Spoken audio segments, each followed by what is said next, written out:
Foi uma introdução, já foram 5 pedidos.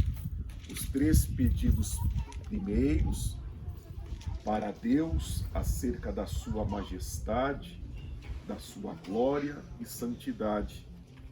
Os 3 últimos pedidos, 2 fizemos a semana passada: o pão nosso de cada dia, perdoa as nossas dívidas, e hoje o último pedido pessoal, que está no versículo 13. E não nos deixes cair em tentação, mas livrai-nos do mal, pois teu é o reino, o poder e a glória para sempre. Amém. Uma breve lembrança do que já falamos. Já aprendemos que oração está em pedidos que se concentram primeiramente a Deus. Oração, portanto, não é um conjunto de pedidos pessoais. Oração, portanto, não são as minhas necessidades sendo levadas a Deus. Isto é secundário. Isto vem num segundo plano. Na oração do Pai Nosso ensinada por Jesus, primeiro é Deus. Então, primeiro é o reconhecimento da autoridade do Abba. Explicamos a vocês o que significa a palavra Abba. Primeiro é a consciência de que o Abba é nosso. Não é só meu. É meu e também dos meus inimigos. Primeiro, a consciência de que, embora ele seja pai, ele não é como meu pai. Ele é pai, mas há uma grande diferença. Enquanto o meu pai vive comigo na minha casa, ele é o pai, mas que mora nos céus. Cercado de louvor, de majestade, de adoração e de reverência. Deus, portanto, é pai. Mas ele me diz: eu sou um pai que estou nos céus. Lemos Apocalipse 5 e demonstramos como Deus é reverenciado nos céus. Como a sua autoridade é total e absoluta nos céus. E é isto que Jesus está nos ensinando. Ele é o teu Abba, ele é nosso, mas não se esqueça, ele habita nos céus. O primeiro pedido vem com o primeiro ensinamento de Jesus do que é mais importante. E o mais importante não são as minhas necessidades. Primeiro é: venha o teu reino. Como Jesus ensinou em Mateus 6 e versículo 31. Buscai em primeiro lugar o reino de Deus. Então, em primeiro lugar, venha o teu reino. Santificado seja o teu nome. O reconhecimento da santidade de Deus. Santificado seja o teu nome quer dizer: o teu nome, Senhor, é santo porque o Senhor é santo. A reverência pela santidade, o pedido pelo reino de Deus, e agora eu crio uma plataforma para os meus pedidos. Todos os meus pedidos serão um desdobramento do: seja feita a tua vontade, assim na terra como no céu. O pão nosso seja debaixo da tua vontade. O perdoa as minhas dívidas seja debaixo da tua vontade. O me livrar do mal, o não me deixar cair em tentação, seja debaixo da tua vontade. Jesus então me ensina primeiro, antes de pedir, professar ao Pai que todos os meus pedidos que virão debaixo da vontade dele.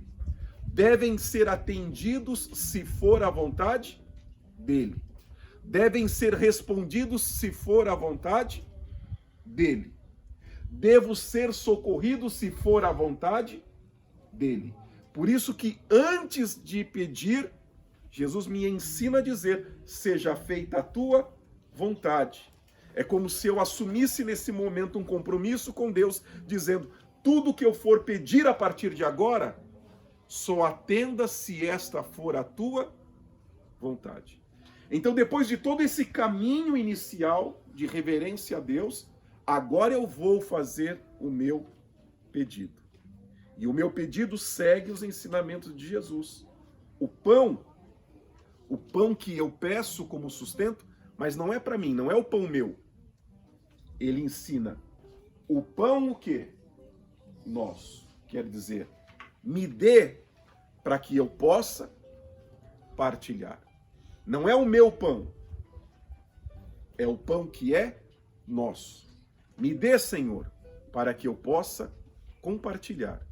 Me dê, Senhor, para que eu possa ter para sustentar aquele que não possui.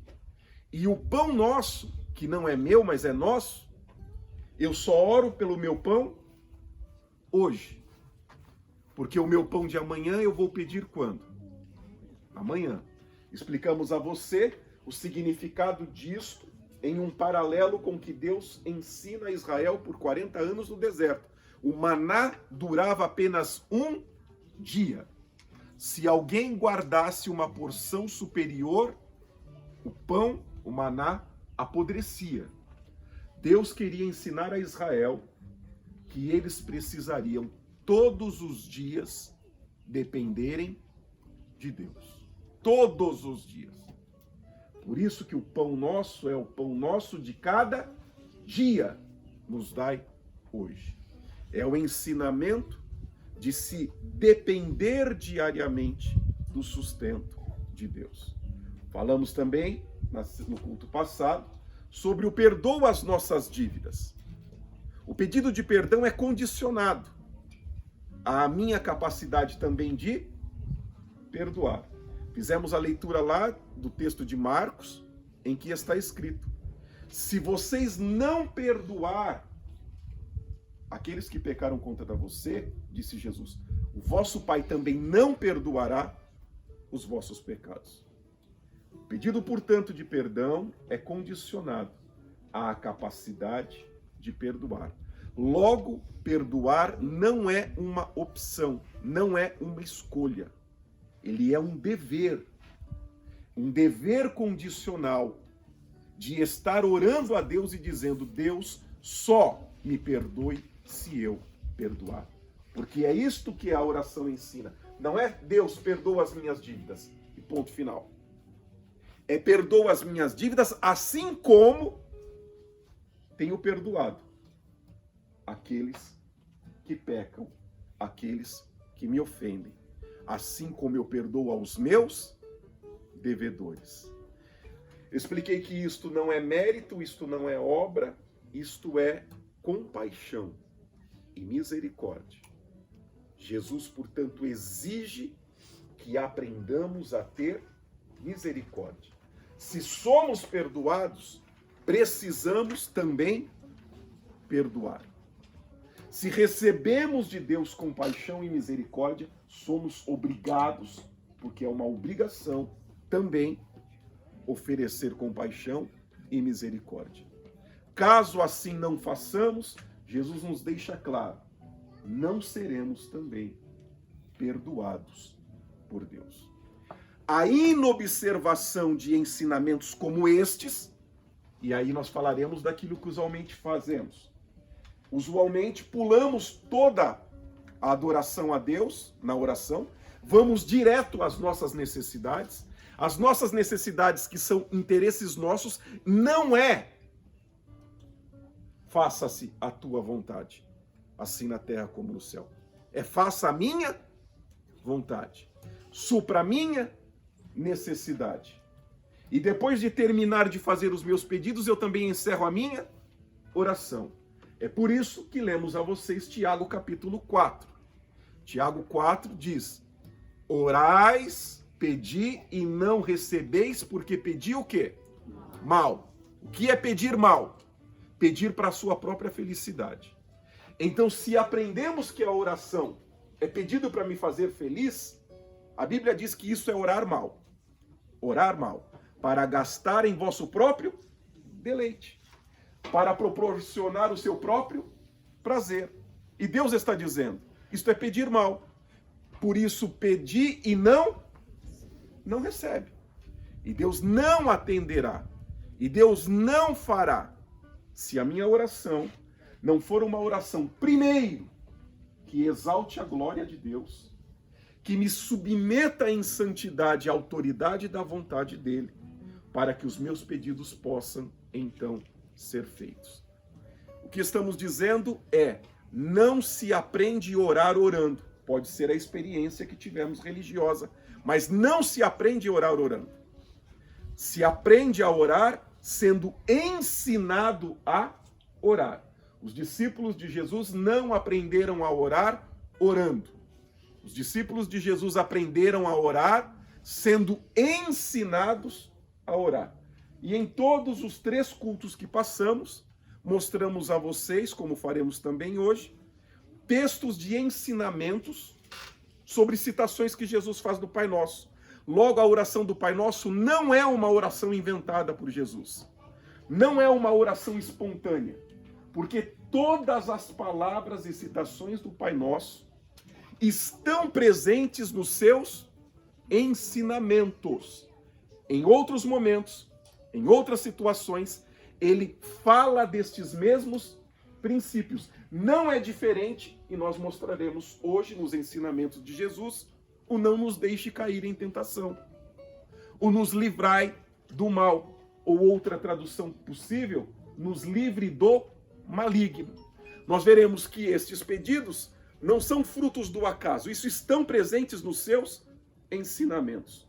Logo, é indiscutível que a oração do Pai Nosso deva ser a plataforma de direcionamento de toda e qualquer oração.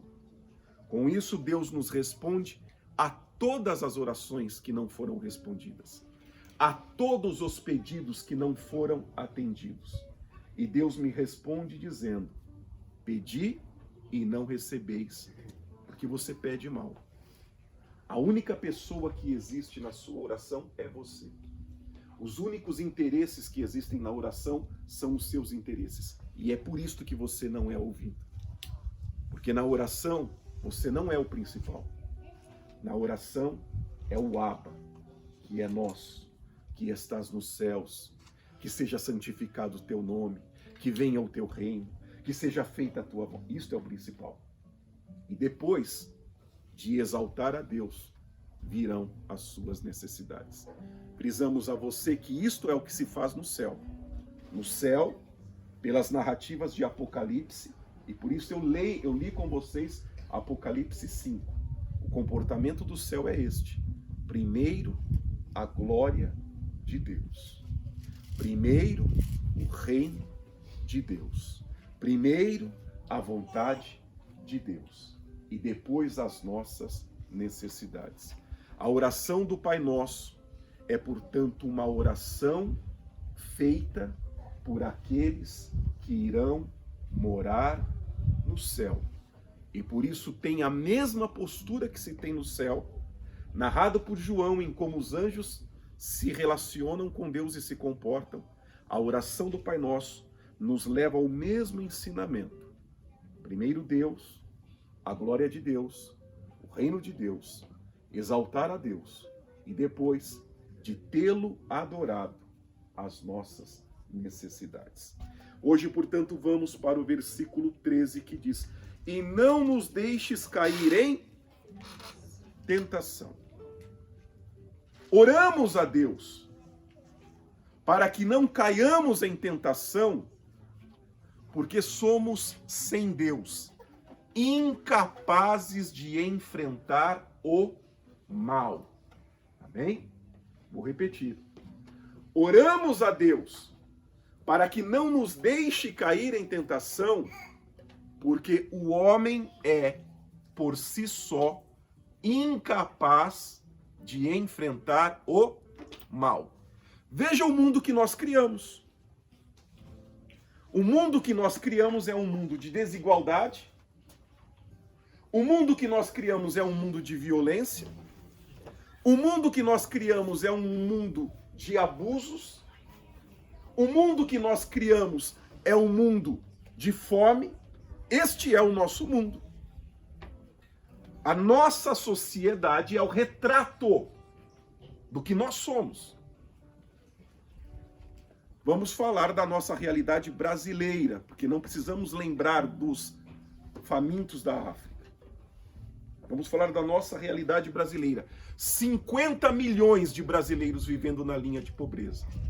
1/4 da população vive no Brasil em absoluta pobreza. A cada 1 hora, uma mulher é morta pelo marido, pelo ex-companheiro no Brasil. A maior figura agressora de crianças é a mãe.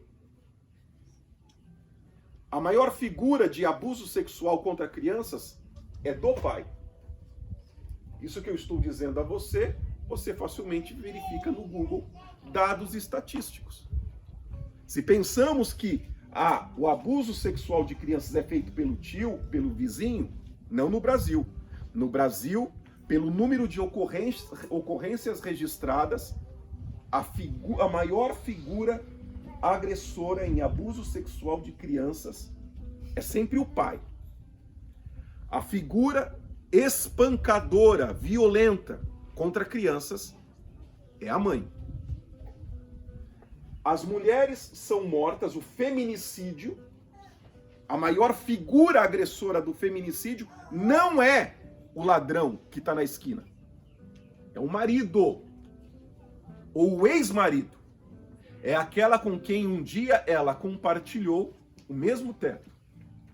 É aquele com quem ela tenha filhos. Este é o maior agressor dos feminicídios, o maior homicida de mulheres no Brasil. Ora, se o Brasil então é isto, quem mais mata a mulher é o próprio marido ou ex-marido? A maior agressora é a mãe. O maior abusador sexual é o pai? Se a família brasileira é isso, o resto então é daí para pior. E este é o mundo que nós criamos. Fomos nós que criamos essa sociedade. Somos nós que criamos este mundo. E a nossa sociedade é por si só a grande declaração de que somos incapazes de praticar o bem. Vemos agora uma pandemia em que milhares de pessoas morrem e vemos por todos os lugares do Brasil desvio de dinheiro da saúde, fraude de licitações. É este o nosso Brasil. Enquanto pessoas morrem, aqueles que nos governam roubam o dinheiro da saúde.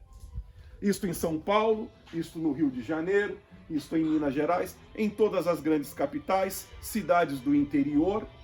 Isto constantemente tem ocorrido diante de um caso de urgência como o nosso. Então, dizer que o homem é incapaz de praticar o bem, dizer que o homem é incapaz de resistir o mal, não é uma teoria. Basta olharmos para a nossa sociedade brasileira e veremos a maldade a qual estamos entregues. E isto por quê? Então eu vou ler um texto que nós sempre lemos. E é bom para que fixemos e nunca nos esqueçamos. Abra comigo a sua Bíblia em Efésios, capítulo 2. Por que que isto ocorre? Porque somos esta nação brasileira desta forma. Porque a família brasileira é esta família que mata, que espanca, que abusa sexualmente. Por que somos assim? Efésios, capítulo 2, versículo 1 e versículo 2, diz assim: Ele vos deu vida, estando vós o quê? Mortos em vossos delitos. Primeiro ponto.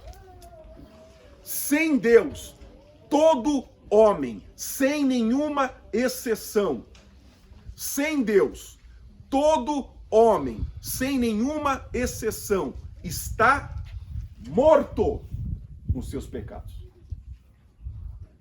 Morto em seus pecados. Não nascemos bom e vamos ficando ruins. Porque nascemos espiritualmente mortos. Desde Adão e Eva. Salmo 51. Em pecado fui concebido, em pecado me concebeu a minha mãe.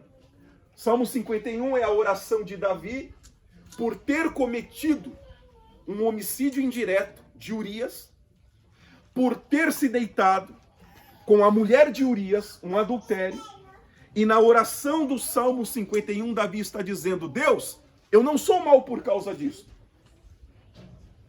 Eu não sou mal por causa do homicídio ou por causa do adultério.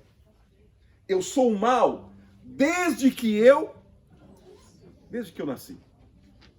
A minha maldade está presente em mim desde que eu nasci. E Davi é um homem que Paulo escreverá dizendo dele que ele é um homem segundo o quê? Isso, então não preciso dizer nada de você. Né? Pelo que me consta na Bíblia, não diz o Adriano é um homem segundo o coração de Deus.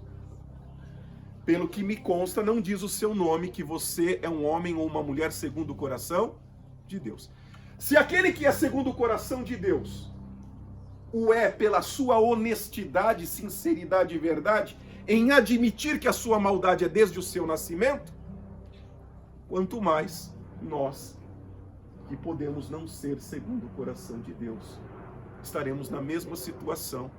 E é por isso que Paulo vem dizer: vocês sem Deus, todos vocês, estavam mortos nos vossos pecados. Vamos continuar lendo. Versículo 2. Nos quais andastes outrora, segundo o curso deste mundo, segundo o príncipe da potestade do ar. Vocês andavam segundo a vontade do diabo.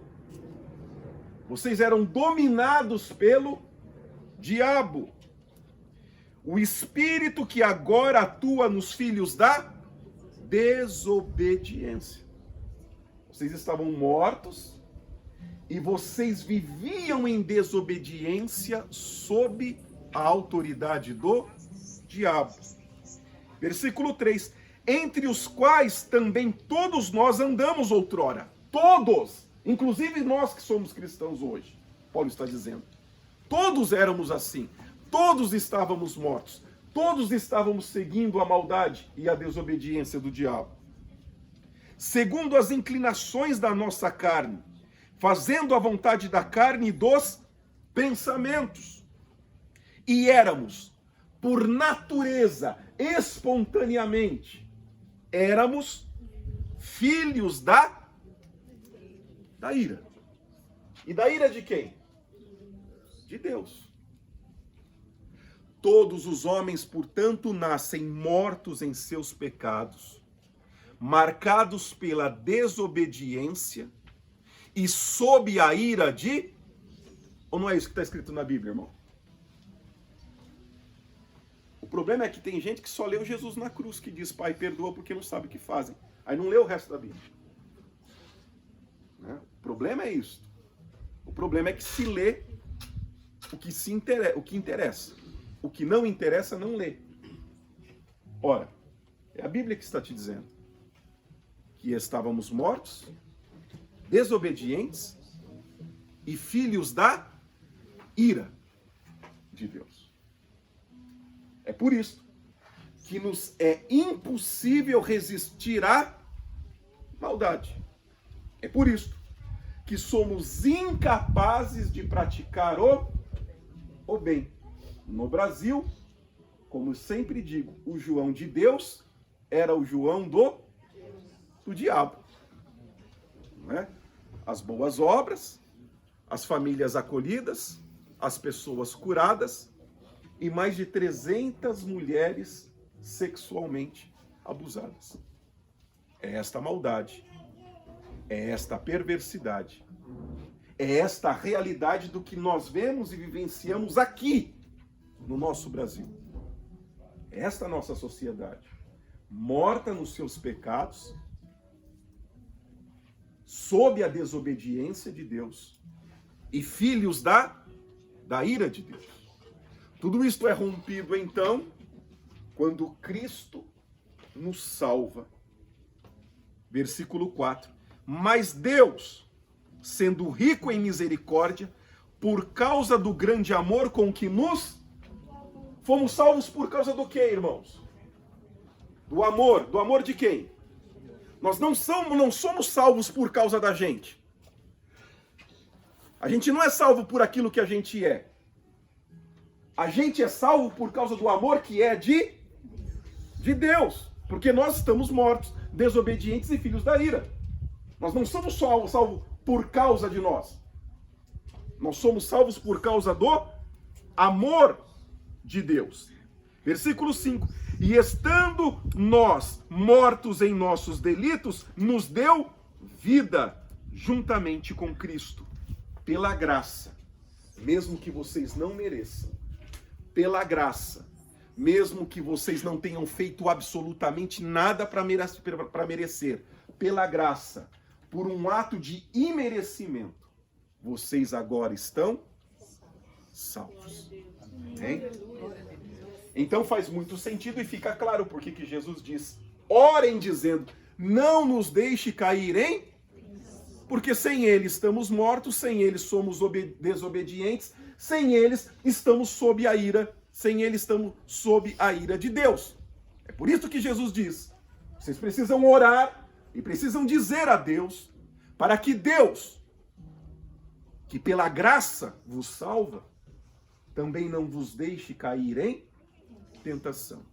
Jesus já tinha ensinado isto anteriormente, e abra comigo a sua Bíblia em Mateus 26. Quando Jesus está no Getsêmani e encontra os seus discípulos dormindo, a palavra de Jesus no versículo 41 de Mateus 26 é justamente isto. Por isso digo a você, as palavras e os princípios da oração do Pai Nosso não são um catado de palavras. Todas as falas estão ensinadas nos ensinamentos de Jesus. O não nos deixe cair em tentação também. Mateus capítulo 26 e versículo 41. Vigiai e orai. Para quê? Isto. Para que não entreis em tentação. O espírito, na verdade, está pronto, mas a carne o quê? Vocês não podem, não conseguem resistir o mal. E aí vem as palavras de Paulo. Por quê? Porque estão mortos. Por quê? Porque são desobedientes. Por quê? Porque estão sob a ira de Deus. Por isso a carne é fraca.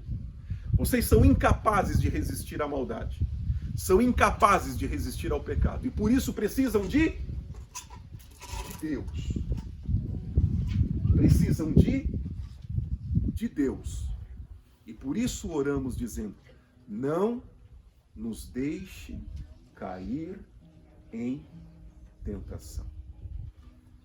A vida cristã de fracasso de muitos cristãos está no fato de passarem uma vida lutando contra aquilo que não podem vencer.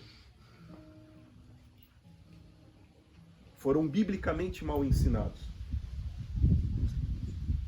Foram biblicamente mal orientados. E procuram lutar contra o pecado sem Deus. E por isso colecionam fracassos, fracassos e fracassos. Não se luta contra o pecado sem Deus. Se luta contra o pecado e contra a maldade através de Deus. Ora, o texto que lemos agora no versículo 5, lá de Efésios 2, que diz, pela graça sois o quê? Isso. É a graça de Deus que nos faz prevalecer contra o pecado.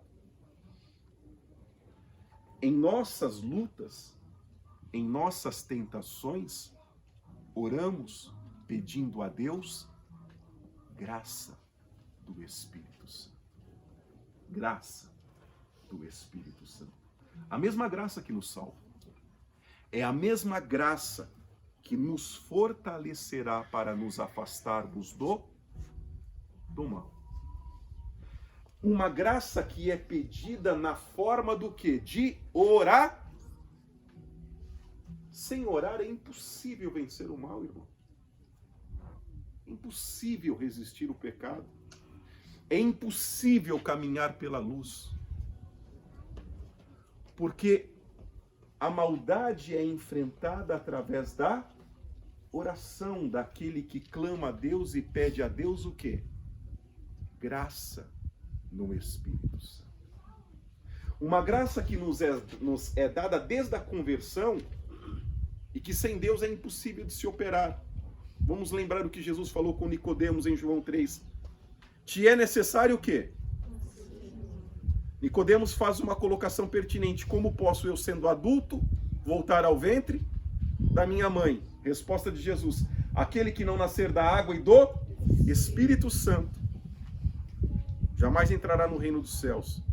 Isso significa, de fato, para você é impossível nascer de novo.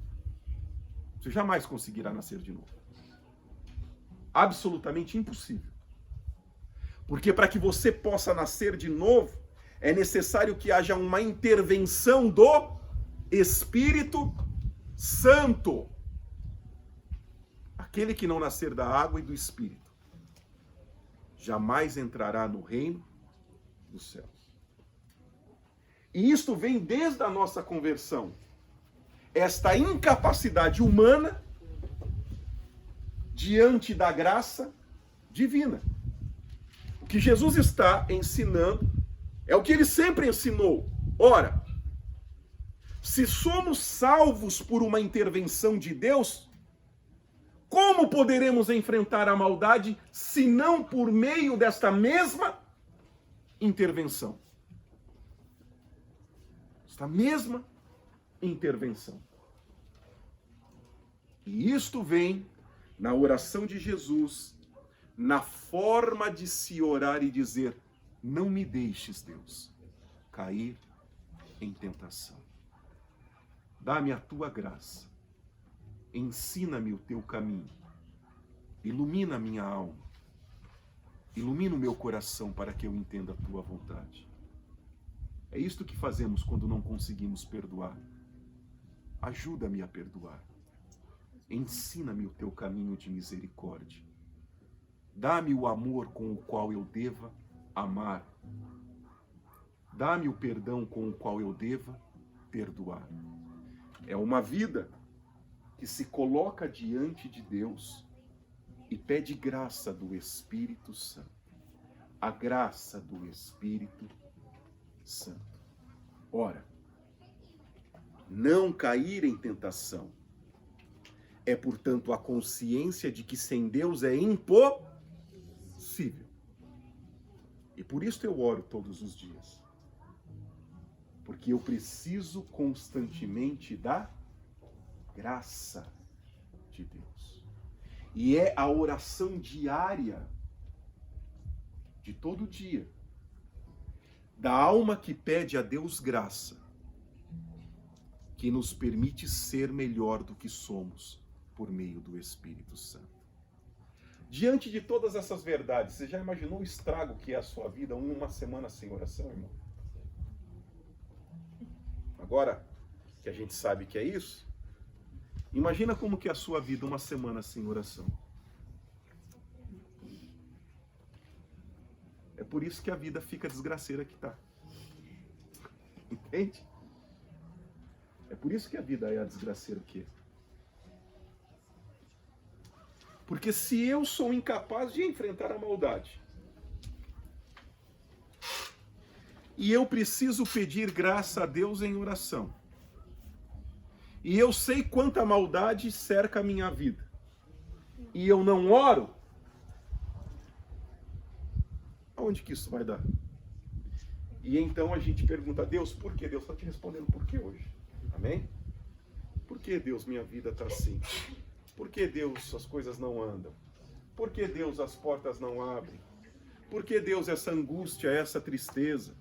por que Deus isso acontecendo na minha família? Deus está te respondendo. Está nos respondendo. É por isso. Porque nós somos incapazes de enfrentar a maldade. Deveríamos fazê-la por meio da constante oração diária. E não fazemos. E por assim não fazer, praticamos aquilo que somos: a maldade, a injustiça e a perversidade. Até porque, irmão, digo por experiência de aconselhamento, toda pessoa é santa até que você sente do lado daquele que convive com ela. Quando ela vem para o aconselhamento, ela é uma santa. Ela faz isso, ela faz aquilo, mas não compreendem, não entendem, não apoiam. Ela faz aquilo e ninguém vê. Isso dura até a hora que você senta para o outro lado. Aí o outro lado vai falar: mas ela te contou que ela fez isso, que ela disse aquilo. Ela contou, pastor, que tal dia fez assim, fez assado. Então, a ideia da justiça, ela perdura quando o outro vem. Agora, se o outro vem para me dizer: não, pastor, é uma santa.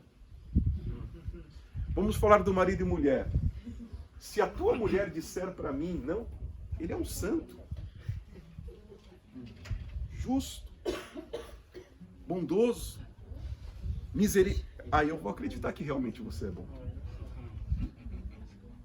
Mas o problema é ouvir isso do marido acerca da mulher. Ouvir isso da mulher acerca do marido. Ouvir isso do pai acerca do filho. Ouvir isso do filho acerca do pai.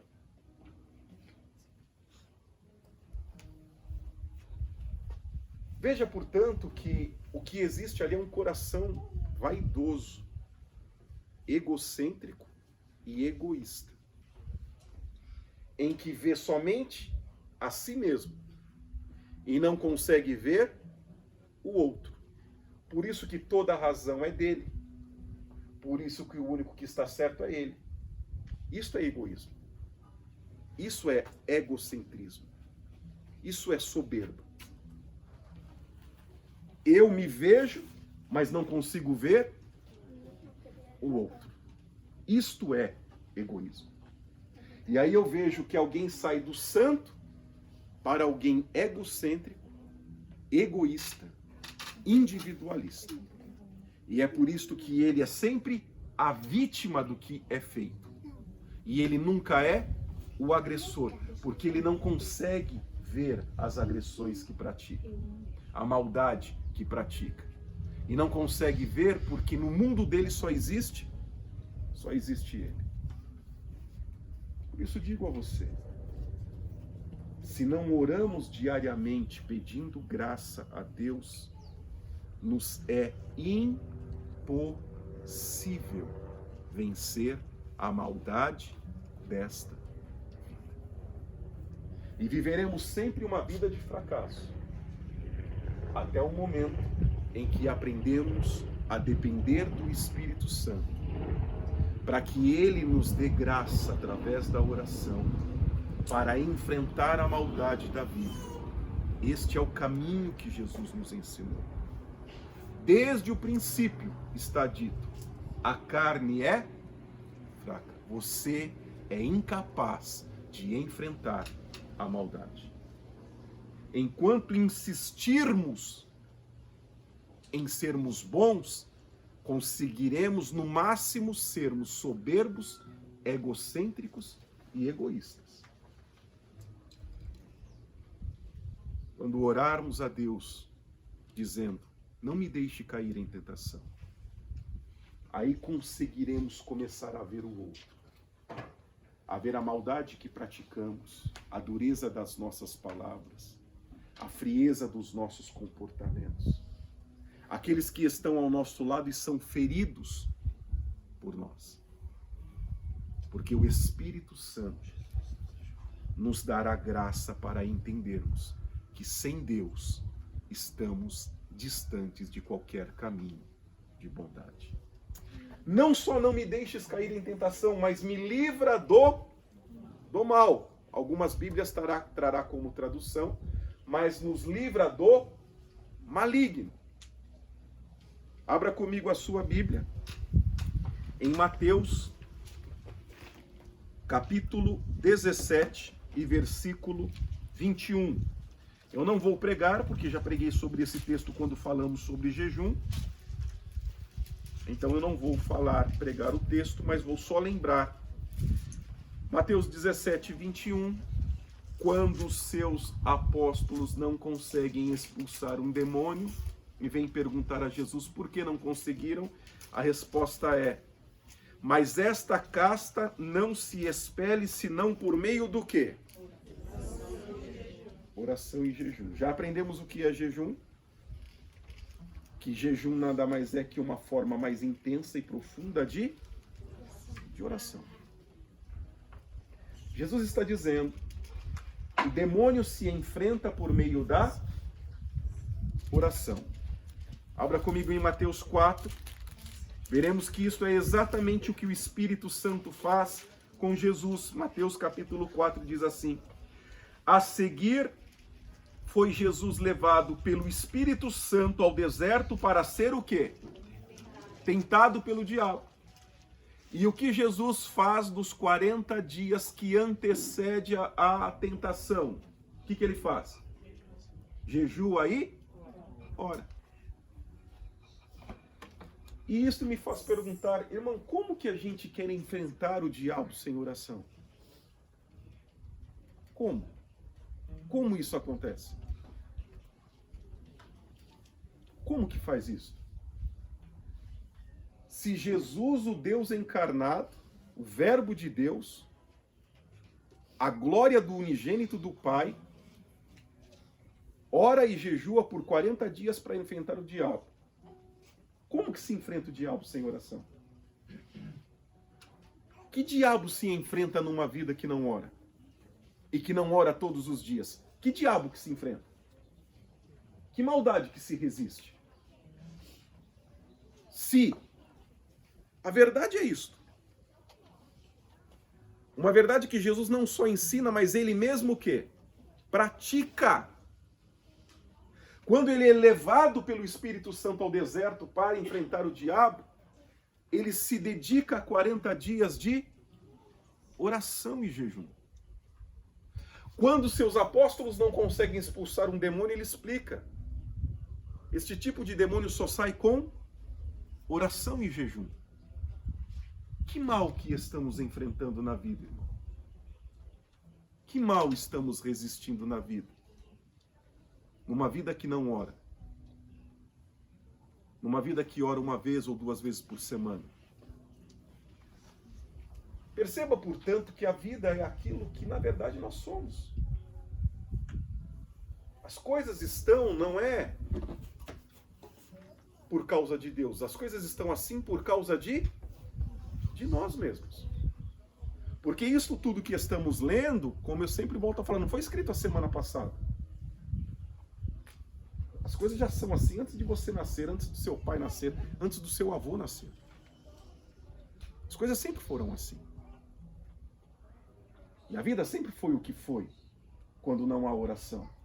A incapacidade de enfrentar o mal, a incapacidade de ser liberto, livre do maligno.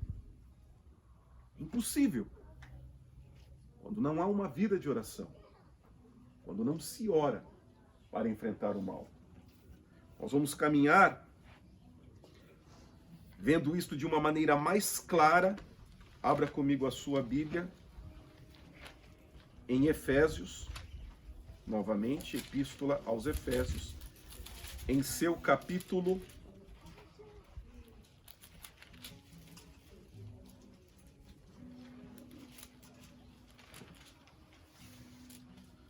1. Gálatas, acho que é Gálatas, deixa eu ver aqui.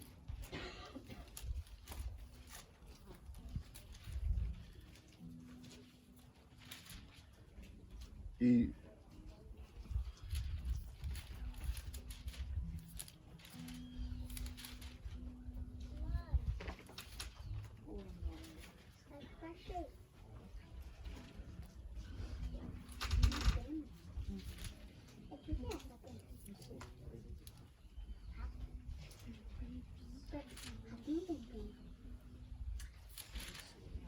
Isso, Efésios capítulo 6 e versículo 10. Efésios capítulo 6 e versículo 10.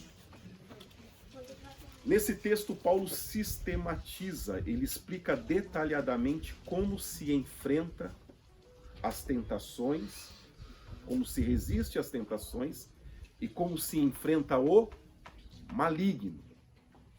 Em Efésios capítulo 6, Paulo vai explicar de uma maneira mais detalhada como isso se dá.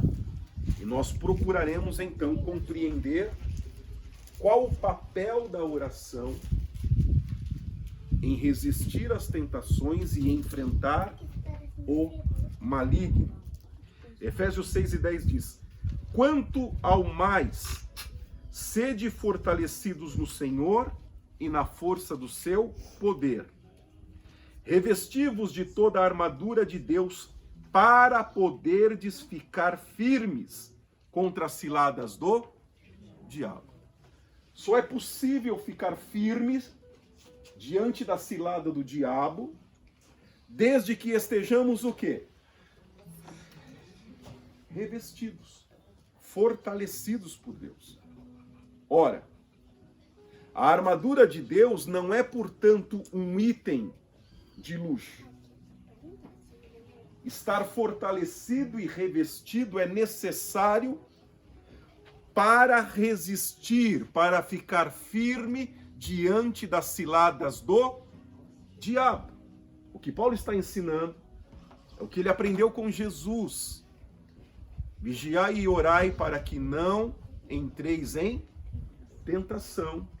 O espírito está pronto, mas a carne é fraca. Paulo está dizendo, é necessário uma intervenção de Deus para que possamos resistir às ciladas do diabo. Versículo 12. Porque a nossa luta não é contra o sangue e a carne. Nós não lutamos contra pessoas. Quem luta contra pessoas é o diabo. Nós não lutamos contra pessoas.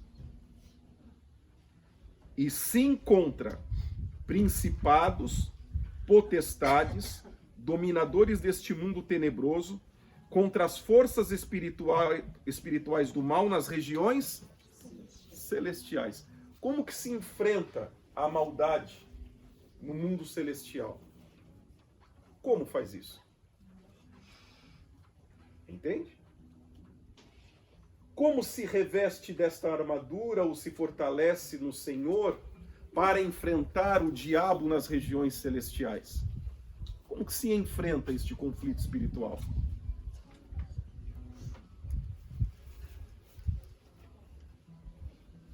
Oração. Nós veremos isso daqui a pouco, lá no versículo 18. Orando em todo tempo no Espírito, com toda a oração e súplica. Essa vai ser a conclusão da fala de Paulo. Essa vai ser a conclusão da fala de Paulo. Não se enfrenta pessoas. Se enfrenta o mal através do poder da oração. Porém, a maldade nos ensina a enfrentar o quê? Pessoas. Porque é isso que é o significado da palavra diabo. Já disse a vocês, diabo não é nome próprio. Por isso que diabo é escrito corretamente com letra minúscula. Diabo não é nome. Diabo é um termo grego que significa adversário, inimigo. Diabolos, aquele que lança um contra o outro. Diabo não é nome. Por isso ele é corretamente escrito na Bíblia com letra minúscula, não é nome próprio. Diabolos é aquele que lança um contra o outro. É aquele que se coloca como nosso inimigo e adversário. É o diabolos que nos faz lutar contra pessoas. Todas as vezes que lutamos contra alguém, que ferimos alguém ou desejamos ferir alguém, estamos ouvindo o diabolos. Este é o papel do diabo. Desde o princípio. Jogar Adão contra Eva e Eva contra... Foi a mulher que tu me destes. Esta é a resposta de Adão. A mulher é a culpada. É isso que ele fez entre Abel e Caim. Jogar um contra o outro. É isso que o diabo faz. Sempre fez e sempre fará. Todas as vezes, portanto, que lutamos contra pessoas, estamos ouvindo o diabolos. Seja esta pessoa pai, mãe, sogra, primo, tio, tia, vizinho, chefe no local de trabalho. Isto é o diabolos. Jesus diz, através do apóstolo Paulo, que a luta não é contra pessoas, porque quem faz isso é o diabolos. A nossa luta é contra a maldade, é contra o próprio diabo. E esta luta é imaterial. Esta é uma luta espiritual. Por isso que é descrito como as regiões o quê? Celestiais. E é por isso que só pode ser acessada através da oração. Versículo 13. Paulo então agora vai descrever o que Deus pode fazer por você. Tomai a armadura de Deus para que possais resistir no dia mau e depois de ter vencido tudo, permanecer o quê? Inabalável. Não há como resistir, não há como permanecer firme, se não o fizermos por meio da armadura de Deus, cuja armadura é acessada através da prática da oração. Por isso que é, livra-nos do maligno, Deus. Este é o pedido. Livra-nos do maligno. Versículo 14. Estais, pois, firmes, cingindo-vos com a verdade e vestindo-vos da couraça da justiça, calçai os pés com a preparação do evangelho da paz, embraçando sempre o escudo da fé com o qual podereis apagar todos os dardos inflamados do maligno. Tomai também o capacete da salvação e a espada do Espírito, que é a palavra de Deus. Versículo 18. Com toda oração e... É assim que se veste o capacete da salvação. É assim que se reveste da couraça da justiça, o cinto da verdade, os sapatos do evangelho, o escudo da fé, a espada do Espírito. É assim, é orando, é com toda oração e súplica. Orando quando? No domingo, quando você vai na igreja? Orando quando? No dia que você ouve a pregação no YouTube? Orando em todo tempo. O Espírito está com letra maiúscula ou minúscula aí na sua Bíblia? Orando junto com o Espírito Santo a todo tempo. E então imaginamos, irmão, como que é uma vida que não ora? Como que fica? Uma vida que não ora. Que ora esporadicamente. Como fica na realidade das ciladas do diabo? Como que funciona na verdade? Na maldade da vida? Como que as coisas acontecem? E aí procuramos paliativos que não estão na Bíblia para solucionar esse problema. Essa ausência de compromisso. E quais são esses paliativos que não estão escritos na Bíblia? Em que momento na sua Bíblia está escrito campanha? Seja de oração, de consagração. Na Bíblia, em que momento Jesus nos ensinou a fazer campanha? Em que momento Jesus nos ensinou a fazer a campanha das 7 sextas-feiras, dos 21 dias? Em que momento Paulo, na sua epístola, Pedro, ou João, ou Judas, ensinaram, em algum momento das suas epístolas, a fazer uma oferta para obter alguma coisa de Deus? No envelope? Uma doação? Em que momento? Em que momento ensinou a pegar o pão consagrado, colocar atrás da porta da casa? Isso são paliativos para suprir uma vida sem compromisso pessoal, em que eu vou, na prática, terceirizar o que eu deveria fazer. Não é para o pastor subir no monte com o seu pedido para queimar no monte. É você que tem que orar. É você que tem que orar. Não é entregar o seu pedido no envelope para o pastor na sexta-feira subir no monte e queimar. Em que momento Jesus subiu no monte? Com oração de quem quer que seja para queimar? Já tinha escrita na época de Jesus. Já tinha papel. Já tinha fogo também. Mas em que momento Jesus fez a fogueira santa? Queimou o pedido de oração. E volto a lhe dizer, em que momento Paulo ensinou isso em alguma epístola, Pedro, ou João, ou Judas, ou Tiago? Irmão, é uma questão de leitura, isso não existe. Amém? Não tem mistério, é só ler na Bíblia. Se está na Bíblia, Jesus ou os apóstolos ensinaram. Se não está escrito, você tem que admitir. Isto não existe. Mas por que há uma adesão em torno dessas práticas? Para suprir a falta de compromisso pessoal. Dá muito trabalho orar em todo o tempo com o Espírito Santo. Entende? Dá muito trabalho ficar fazendo orações e súplicas no Espírito Santo. E para suprir a minha vida sem oração e súplica, para a minha vida que não ora a todo tempo com o Espírito Santo, eu prefiro acreditar naquilo que não existe, com a finalidade de poder receber alguma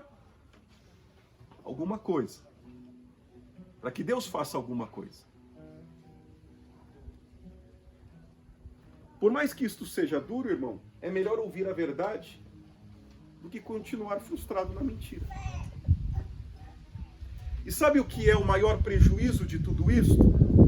É que essas pessoas desorientadas, fazendo coisas que a Bíblia não existe, querem culpar a Deus por Deus não ter feito.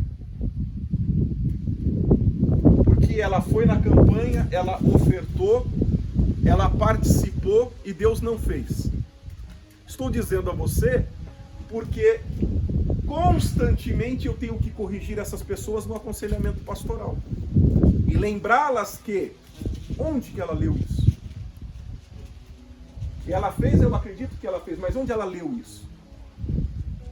Em que momento Jesus ensinou ela a fazer isso? E se Deus nunca ensinou, por que ela fez então?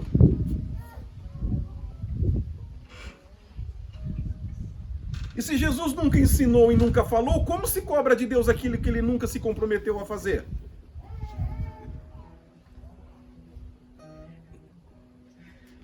E a razão central é esta ausência de compromisso pessoal. Oração tem que ser todo dia, irmão. Todo dia. Enfrentar o diabo é uma luta constante, é orando em todo o tempo no Espírito Santo. E aí a vida anda para frente. Aí as coisas acontecem. Aí o mal é vencido. Aí tudo que Deus estabelece se cumpre, se realiza, sob a segurança de que a vontade de Deus é boa, é perfeita e é o quê? Agradável. Quando há este compromisso pessoal de estar junto com o Espírito Santo orando, lembre-se, portanto, que cada dia sem oração É um dia em que você é incapaz de vencer a maldade deste mundo. Cada dia sem oração é um dia em que você é incapaz de resistir às ciladas do diabo. Cada dia sem oração é um dia que é impossível permanecer firme. Impossível. E se queremos que a vida caminhe, que as coisas andem, que as coisas aconteçam, eu preciso mudar a minha vida. Eu preciso mudar a minha vida. Eu preciso viver sob a graça do Espírito Santo. Para que o Espírito Santo transforme a minha vida, me faça nascer de novo, mude o meu coração, me dê graça diante da maldade deste mundo, para que eu possa ter um coração como o coração dele, para que eu possa permanecer inabalável, como Paulo escreveu. Isto é fundamental e está associada diretamente a uma vida de oração. Veja então que oração não tem nada a ver com pagamento de preço, irmão. Como se ficar com Deus fosse uma coisa ruim. Como se ficar com Deus fosse uma coisa ruim. Então tem que pagar o preço da oração, porque é ruim ficar com Deus. É ruim falar com Deus. Isso é inadmissível. Inadmissível qualquer pessoa associar a vida de oração a pagamento de preço. Isso é inadmissível. Oração é fonte de prazer, de felicidade. E se a oração, agora escute o que eu vou te dizer para o teu bem, se a oração não é, você precisa ouvir o que Nicodemos ouviu. Você precisa nascer de novo. Se a oração não é para você uma fonte de prazer e felicidade, precisa nascer da água e do Espírito. Precisa encontrar ainda com Deus. Porque talvez não sinta nada, porque está morto. Amém? É por isso que na igreja, um culto pode ser uma grande bênção para um e um monte de palavras vazias para outro. É por isso que num culto, uma canção possa tocar a alma de um e ser um som vazio para o outro. Morto não sente. Morto não ouve. Morto não vê. E dar vida ao morto só quem pode fazer? Então adianta eu tentar mostrar para o cego a luz do sol? Adianta eu querer que o morto sinta o que eu falo? Ele está o quê, irmão? Sabe o que eu posso fazer por morto? Eu só posso fazer uma coisa pelo morto. Uma coisa só. Orar. Para que Deus o faça ter vida. É só isso. Amém? É só isso. A gente vem de uma tradição religiosa desorientada, em que o pastor pensa que ele dá vida por morto. Irmão, você não leva nem você para o céu. Nem você não se leva para o céu. Você não consegue nem levar você mesmo para o céu, porque se o Espírito Santo não intervir, você é incapaz de vencer a maldade. Quanto mais você pensar que você leva alguém para o céu, irmão. E tem um monte de pastor que pensa que leva o povo para o céu. Ele acredita que ele leva as pessoas para o céu. Ele não salva nem ele. Eu não levo nem eu para o céu. Quanto mais levar quem está morto.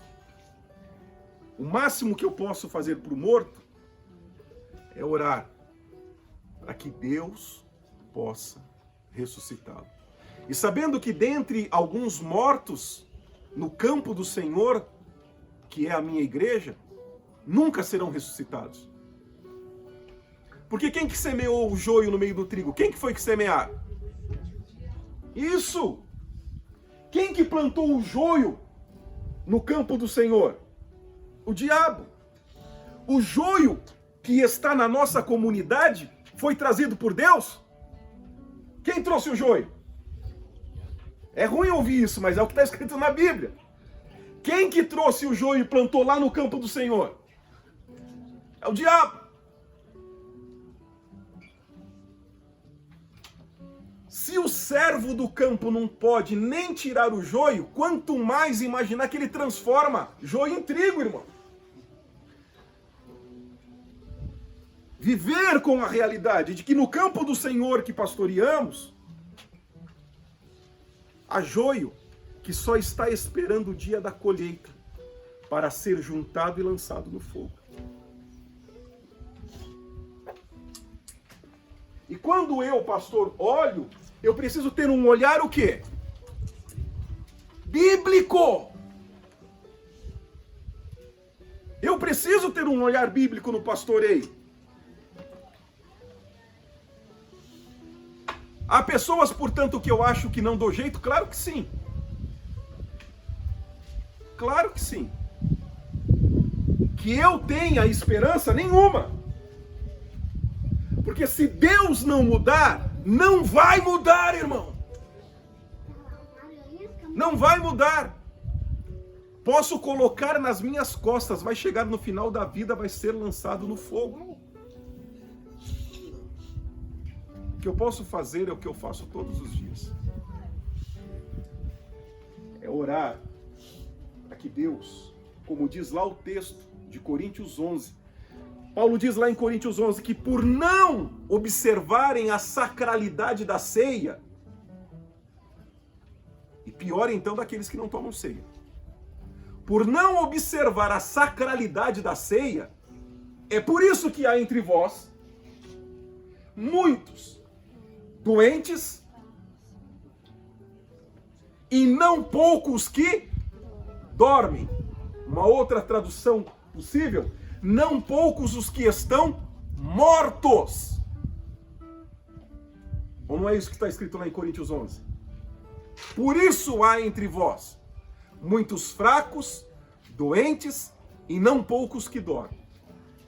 Paulo está dizendo daquele que não observa a sacralidade da ceia, que a toma indignamente. Então eu lhe pergunto, se não observar a sacralidade da ceia, é isto? E os que nem ceia tomam? Vou voltar a repetir. Se os que não observam a sacralidade da ceia, e os que da ceia não tomam? Agora eu lhe pergunto, irmão, e o que eu posso fazer nisso? Eu curo alguém? Eu ressuscito alguém? O que o pastor faz? Ora. Amém? Em todo tempo no Espírito Santo. Isto é o melhor que eu posso fazer. Orar, orar, orar. Porque se Deus não despertar o que dorme, se Deus não sarar o que está doente, se Deus não fortalecer o que está fraco, o que podemos fazer, irmãos? É Ele que não nos deixa cair em tentação e é Ele que nos livra do mal. É Deus. E Deus nos ensinou que lutamos orando em todo o tempo, com toda a oração e súplica no Espírito. Há muitos, e eu digo porque eu conheço muitos pastores frustrados, cansados, estafados, por querer fazer o que é impossível fazer. Esta frustração pastoral, de querer levar para o céu quem ele não pode levar, de querer transformar o joio em trigo, de querer ressuscitar o que está morto. E ao longo de anos, esses pastores se sentem frustrados porque não conseguem, e não conseguem mesmo.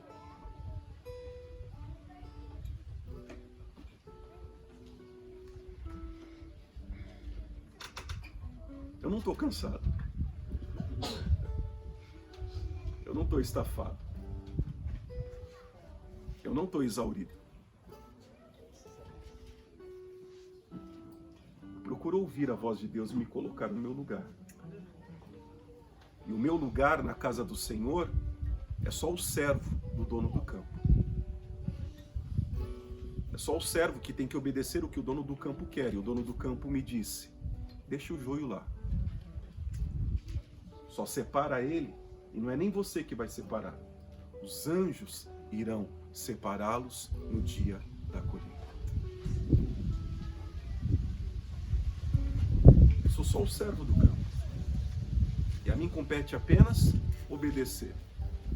E para mim, como servo do campo, Deus disse: você não leva nem você para o céu.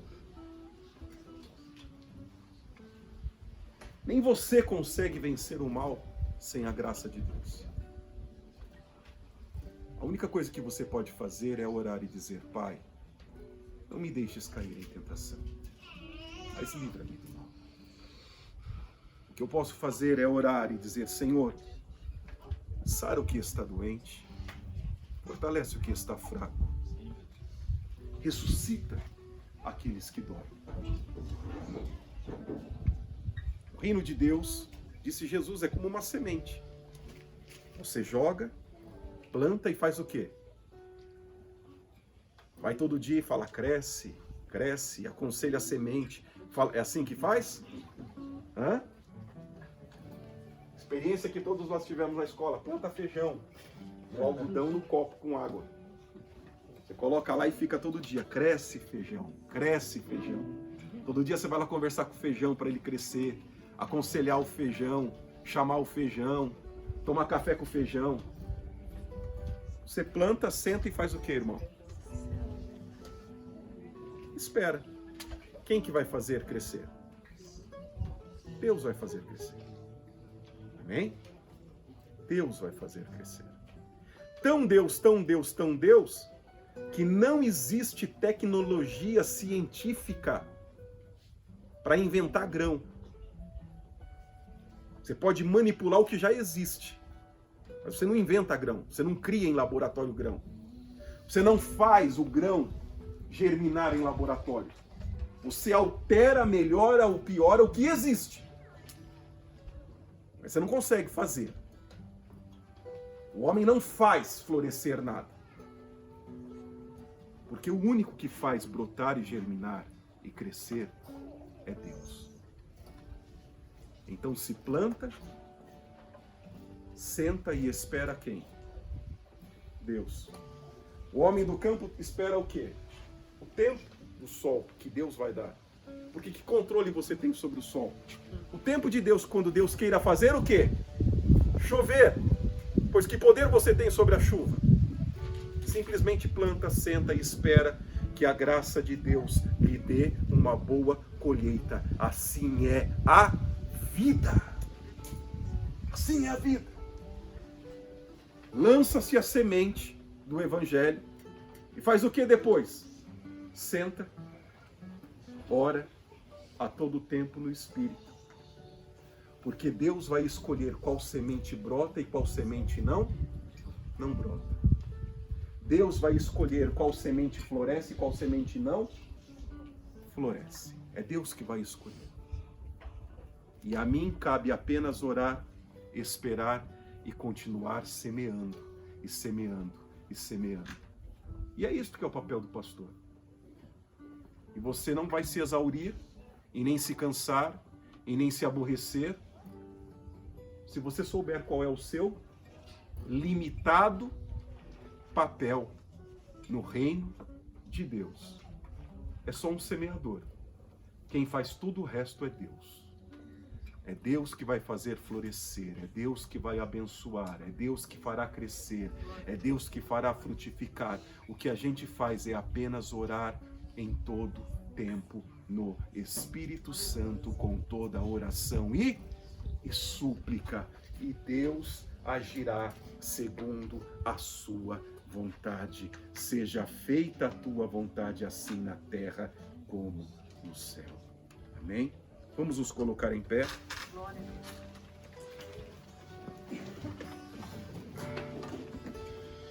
A oração me ensina que é menos eu e mais quem?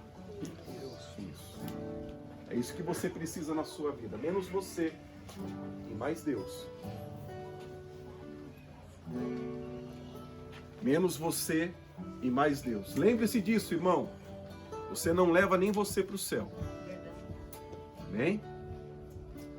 Você não leva nem você. Nós dependemos da graça e da misericórdia de Deus e por isso precisamos de uma vida de oração. Por isso precisamos orar a todo tempo no Espírito. Que campanha que precisa fazer quem ora a todo tempo no Espírito? Que voto que tem que fazer aquele que ora a todo tempo no Espírito? Uma sexta-feira por semana é pouco. 7 sexta-feira é nada. Porque em 7 sexta-feiras, teve 49 dias, você orou 7. Tá perdido, irmão. Foi na campanha, tá se sentindo supra-sumo. Eu faltei um dia na campanha, irmão. Teve 49 dias, você foi 7. Você orou 7. Tá perdido. Campanha do quê? Não vou na campanha das 7 sexta-feiras. Não vou na campanha dos 21 dias. Eu não vou na campanha dos 12 dias para 12 meses. Porque além de 12 dias, existe aí 354, né? Acho, 354, 353 dias que precisam ser orados. Eu não vou fazer 12 dias para 12 meses, porque isso não existe. Só para a gente ver a diferença, irmão, entre a gente e a Igreja Apostólica. A Igreja Apostólica, no livro do Didaquê, que é um livro de doutrina apostólica, um livro que chegou a fazer parte do cânon. Ele foi reprovado não pela fidelidade do seu escrito, mas pela apostolicidade, que era um dos critérios do cânon, ter sido escrito por um apóstolo. Didaquê diz que eles oravam 3 vezes ao dia, todos os dias, e jejuavam pelo menos 2 vezes por semana. Era isso que eles haviam aprendido de Jesus. Amém?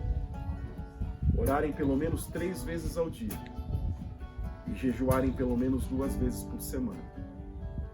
É isso que o Didaquê diz que os cristãos do primeiro século faziam.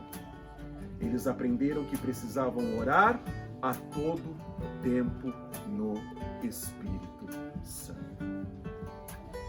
Feche comigo os teus olhos. Tudo é de Deus, irmão. A oração do Pai Nosso se encerrava dizendo: Teu é o reino, Teu é o poder, e Tua é a glória. Tudo pertence a Deus, tudo vem de Deus, e acessamos através da simplicidade da oração. A oração que tem que ser diária, constante, permanente sobre a minha vida. Orando a todo tempo no Espírito Santo, com toda a oração e súplica, diz a palavra do Senhor. Eu não posso continuar do jeito que eu estou. Se eu quero que as coisas mudem, eu preciso trazer a oração para dentro da minha vida. Uma oração que não é egocêntrica, vaidosa, em que eu não sou o personagem principal, mas uma oração como a oração ensinada por Jesus, porque quando orarmos, como Jesus nos ensinou, quando orarmos como Jesus nos ensinou, a todo tempo no Espírito, encontraremos a boa, a perfeita e agradável vontade do Senhor.